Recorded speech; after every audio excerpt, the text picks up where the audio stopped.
마가복음 제7장. 예수께서 일어나사 거기를 떠나 두로 지방으로 가서 한 집에 들어가 아무도 모르게 하시려 하나 숨길 수 없더라. 이에 더러운 귀신 들린 어린 딸을 둔 한 여자가 예수의 소문을 듣고 곧 와서 그 발 아래에 엎드리니, 그 여자는 헬라인이요 수로보니게 족속이라. 자기 딸에게서 귀신 쫓아내 주시기를 간구하거늘 자녀로 먼저 배불리 먹게 할지니 자녀의 떡을 취하여 개들에게 던짐이 마땅치 아니하니라. 주여, 올소이다 마는 상아래 개들도 아이들이 먹던 부스러기를 먹나이다. 이 말을 하였으니 돌아가라. 귀신이 내 딸에게서 나갔느니라. 여자가 집에 돌아가 본즉 아이가 침상에 누웠고 귀신이 나갔더라. 예수께서 다시 두로 지방에서 나와 시돈을 지나고 데가볼리 지방을 통과하여 갈릴리 호수에 이르시매, 사람들이 귀 먹고 말 떠듣는 자를 데리고 예수께 나와 안수하여 주시기를 간구하거늘 예수께서 그 사람을 따로 데리고 무리를 떠나사 손가락을 그의 양 귀에 넣고 침을 뱉어 그의 혀에 손을 대시며 하늘을 우러러 탄식하시며 에바다, 이는 열리라는 뜻이라. 그의 귀가 열리고 혀가 맺힌 것이 곧 풀려 말이 분명하여졌더라. 예수께서 그들에게 경고하사 아무에게도 이르지 말라 하시되, 경고하실수록 그들이 더욱 널리 전파하니 사람들이 심히 놀라 그가 모든 것을 잘하였도다. 못 듣는 사람도 듣게 하고 말 못하는 사람도 말하게 한다. 할렐루야. 사랑하는 열린문교회 성도 여러분, 지난밤도 주님 주신 은혜와 평강 가운데 단잠 주무셨습니까? 아침을 깨우는 말씀, 목요일 이 아침에 주님께서 저와 여러분에게 주시는 말씀은 마가복음 7장 24절로 37절까지의 말씀입니다. 오늘도 주시는 살아계신 하나님의 말씀을 통하여 저와 여러분의 삶 가운데 선명한 성경적 기준이 세워지는 오늘이 되었으면 좋겠습니다. 오늘 본문의 제목을 매일 성경의 해설자는 부스러기 은혜라는 제목을 삼았는데요.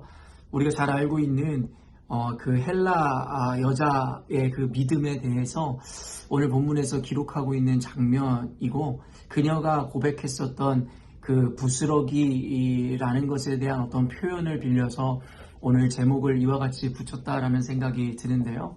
과연 이 이야기를 통해서 하나님께서 오늘날 저와 여러분에게 어떠한 메시지와 그 은혜들을 허락하고 계신지 함께 우리가 귀 기울이며 나아가는 시간이 되었으면 좋겠습니다. 아까도 이야기했지만 오늘의 본문은 우리가 너무나도 익숙하게 잘 알고 있는 본문입니다. 성경에는 여러 많은 이야기들과 내러티브가 등장하지만 그 모든 이야기들을 우리가 기억하고 있거나 그것을 통해서 어떤 인상적인 어떠한 기억할 만한 내용이라 삼는 것이 또 그렇게 많지 않을 수도 있다는 생각이 드는데요. 그럼에도 불구하고 우리가 이 짧은 이야기를 뇌리에 깊이 새겨 기억하고 있는 이유가 무엇이겠습니까? 여러 이유가 있겠지만 사실 한 가지 이유가 바로 예수님께서 사실 우리의 상식과 우리의 기대와는 어긋나는 충격적인 표현들을 사용하셨기 때문입니다. 사실은 예수님이 어떻게 이런 표현을 하실 수 있었을까라는 의구심이 들 정도로 사실은 조금은 충격적이게 들릴 만한 표현이었기에 우리 뇌리에 좀 깊이 인상적으로 남는 이야기가 아닐까라는 생각을 해보게 되는데요.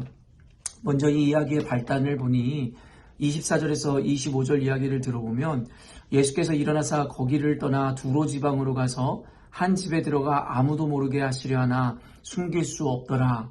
이에 더러운 귀신 들린 어린 딸을 둔 한 여자가 예수의 소문을 듣고 곧 와서 그 발 앞에 엎드리니, 사실 예수님께서 어떤 이유에서든지 자신이 드러나는 것을 경계했음을 저와 여러분은 잘 알고 있죠.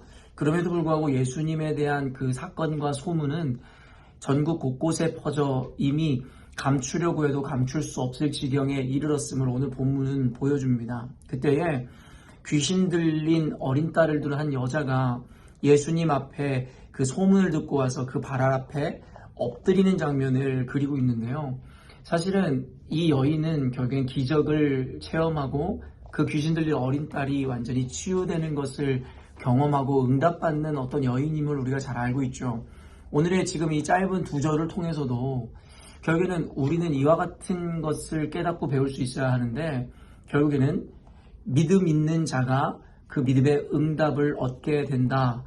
혹은 그 믿음에 대한 용기와 실천과 순종이 있는 자가 그 달콤한 열매를 얻어먹는다라고 우리가 짧게 표현해 볼 수도 있을 것 같습니다. 예전에 용기 있는 자가 미인을 얻는다라는 이런 표현을 우리가 자주 사용하고 들어왔었던 표현이었지 않았나라는 생각이 드는데요.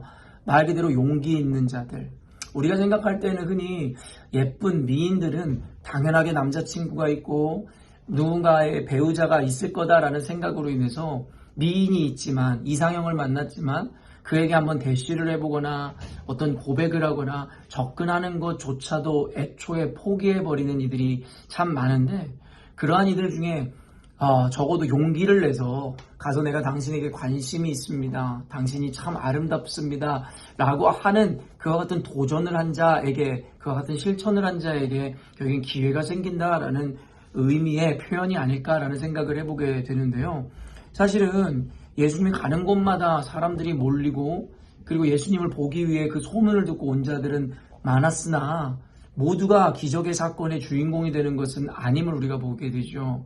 많은 이들이 예수님 앞에 나와 어찌 보면 그저 구경꾼으로서 예수님의 하는 일을 구경할 뿐, 결국에 믿음과 용기를 가지고 그 앞에 나와 기적을 경험한 자는 사실은 따랐던 무리들에 비하면 아주 극히 드문 소수였음을 우리가 보게 됩니다. 말 그대로 이 여인이 예수 그리스도의 소문을 듣고 와서 그 발 아래 엎드렸다고 하는데, 말 그대로 너무나 많은 사람들이 예수님 앞에 엎드리고 그 발목을 붙잡고 있었다면 이 여인이 그 발 앞에 엎드릴 기회조차도 없었을 것입니다.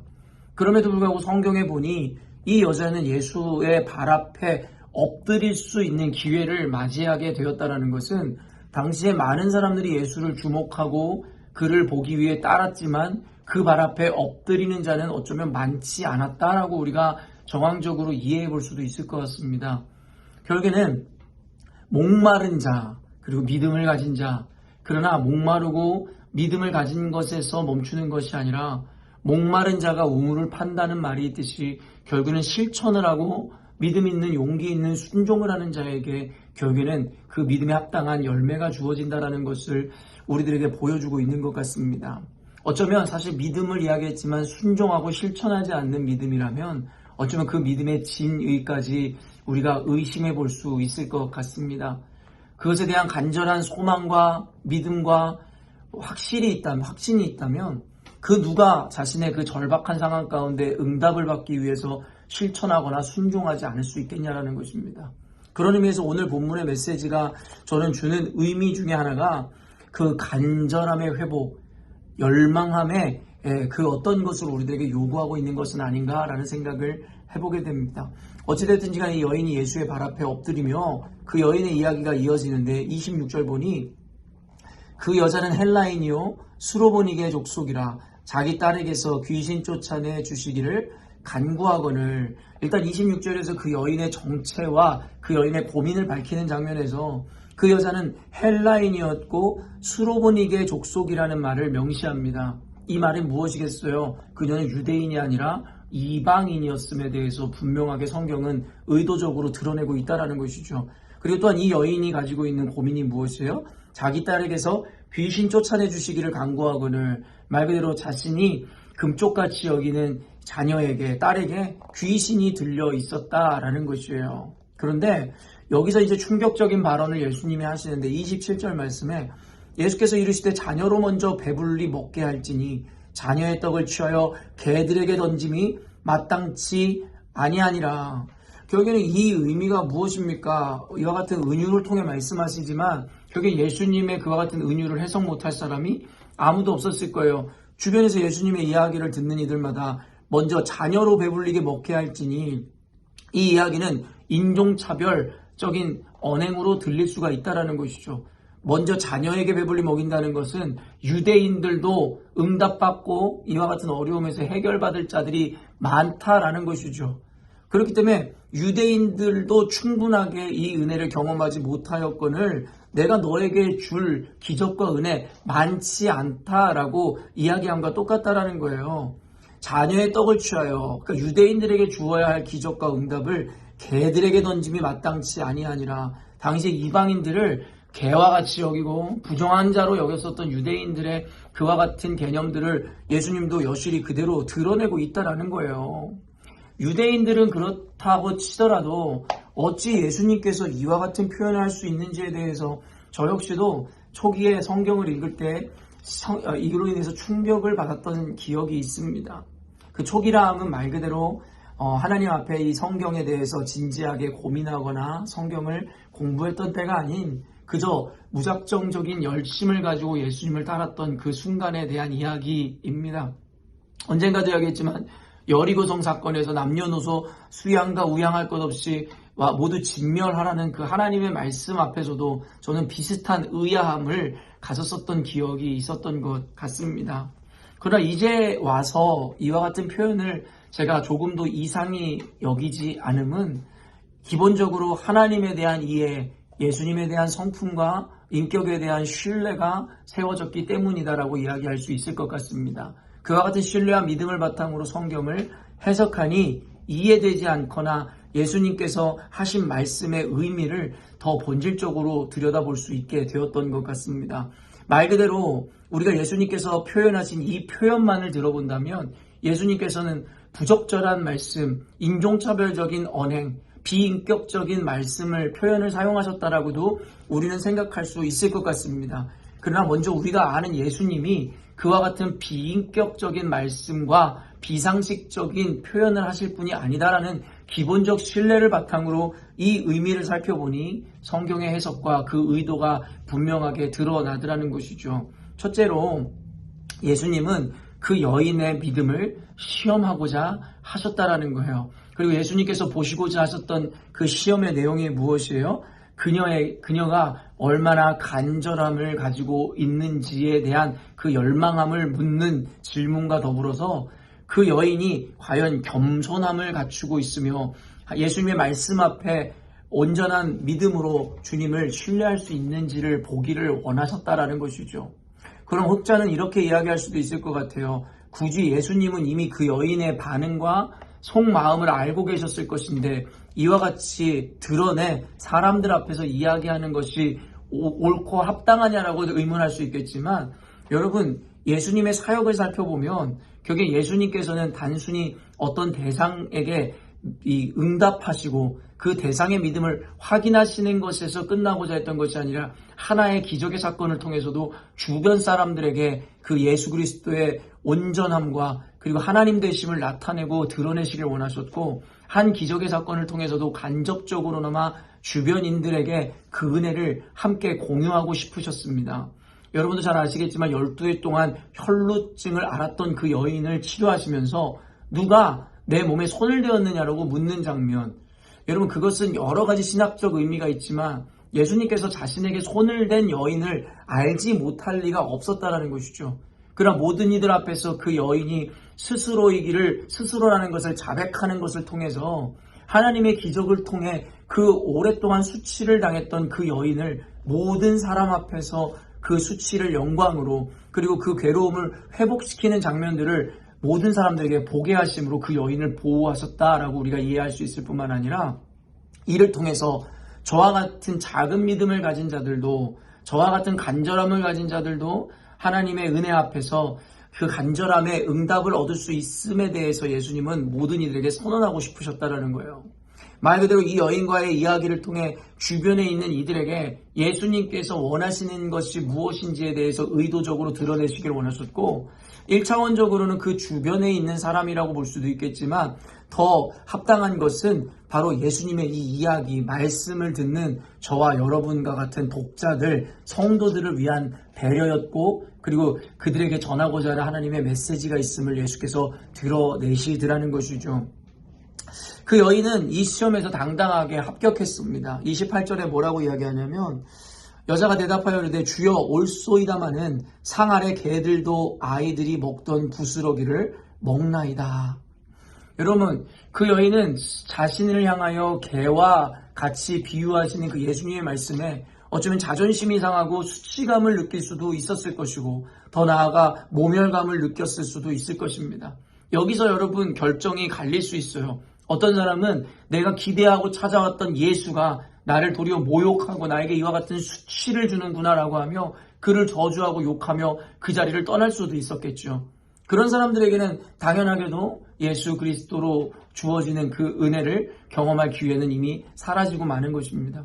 그러나 이 여인은 스스로를 낮추어 뭐라고 이야기하냐면 예수님께서 비유한 그 개에 대한 비유를 자신에게 적용함으로 상아래 개들도 아이들이 먹던 부스러기는 먹지 않습니까? 라고 이야기하며 자신을 철저하게 다시 한번 낮추고 자신이 가졌던 그 수치감이나 자존심이 중요한 것이 아니라 결국에는 부스러기라도 땅바닥에 떨어진 것이라도 먹고자 하는 그 의지와 열정과 갈망함과 그리고 그 믿음이 있음에 대해서 분명하게 드러내게 되더라는 것입니다.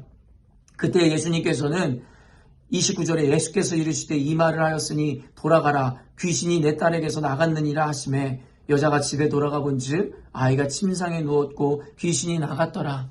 결국엔 이 내러티브를 통해서 우리들에게 예수님께서 가르쳐 주시고자 했던 것이 무엇이었겠냐라는 것이에요.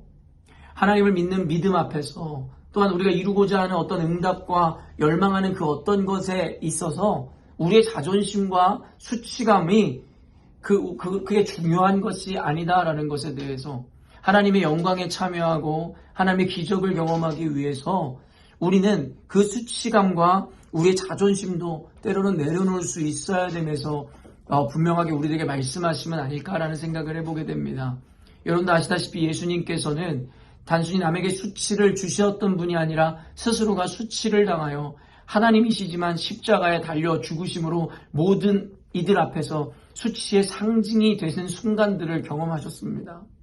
그럼에도 불구하고 우리는 알고 있죠. 예수 그리스도의 그 수치는 잠깐이요. 그 수치를 영광으로 바꾸어 내심으로 말미암아 모든 인류에게 구원을 베푸시는 메시아 그리고 모든 이들이 존경하고 따르고자 하는 인물이 되었음을 우리는 보게 되더라는 것입니다. 사랑하는 열린문교회 성도 여러분, 성경의 이와 같은 구조들은 우리들에게 분명한 것을 그 메시지를 주고 있음을 잊지 않아야 합니다. 하나님의 영광에 참여하거나 주의 응답을 누리기 위해서 우린 그 과정 가운데 때로는 자존심도 또 우리의 수치심도 모두 이겨내고 내려놓고 하나님을 믿는 믿음과 신뢰로 끝까지 그 앞에 그 신뢰를 보일 때에 이와 같은 영광을 누리고 하나님의 응답을 누릴 수 있음에 대해서 말입니다. 사랑하는 성도 여러분, 우리는 때때로 하나님의 은혜 앞에서 자신의 수치감, 자존심으로 인해서 그 은혜의 자리를 거절하거나 피했던 적이 너무나 많음을 여러분 알고 있을 것입니다. 하나님 말씀 앞에서도 자신의 수치감과 그리고 자존심으로 인해서 그 말씀을 거절하고 불순종했었던 순간들도 있었을 것이며 결단을 촉구하신 하나님의 말씀 앞에서 우리는 능히 그 결단들을 이루어내지 못했던 순간들도 있을 것입니다. 결국에는 모든 것은 여러분 우리가 포기하지 못함으로 인하여 결국에는 우리가 내려놓지 못함으로 인하여 주님께서 예비하시고 주시고자 하는 은혜조차도 우리는 받아 누리지 못하는 형편에 빠질 때가 너무나 많음을 우리에게 반성하게 하는 것은 아닌가라는 생각을 해보게 됩니다. 수치는 잠깐이지만 결국엔 그것을 딛고 일어났을 때 받아 누리게 되는 그 응답과 영광은 영원하다를 가르치는 것이 성경의 이야기는 아닐까 싶습니다. 결국엔 교회가 당하는 그리스도인이 당하는 그 과정 중에서의 의도가 되었던 아니면 우연히 발생하는 것처럼 느껴지는 것이든 결국에는 그 과정 가운데 우리는 때론 이 여인이 당하는 수치 내지는 자존심 상함들을 경험할지 모르겠습니다. 그럼에도 불구하고 하나님께서는 모르셔서 우리들에게 그와 같은 과정들을 허락하심이 아님을 잊지 마십시오. 오늘 예수님께서 그 여인에게 이와 같이 비상식격이고 비인격적인 것만 같은 표현을 통해서 그녀의 자존심을 뭉개시는 것 같아 보일지라도 하나님이 모르시는 것이 아니라 예수님이 의도치 않은 것이 아니라 그 가운데는 그 여인을 시험하고 그로 인하여 그 여인의 믿음이 드러나게 할 뿐만 아니라 그 여인을 바라보는 주변의 사람들뿐만 아니라 성경을 읽는 독자인 우리들에게조차도 그와 같은 겸손과 열망함, 간절함과 순종함을 이루게 하시기 위한 철저한 하나님의 계획임을 잊지 않았으면 좋겠습니다. 이 신뢰와 믿음이 있다면 우리는 그리스도인으로서 예수를 믿는 자들로서 당하는 수치와 괴로움 그 과정을 이기지 못할 자 없으리라 확신합니다.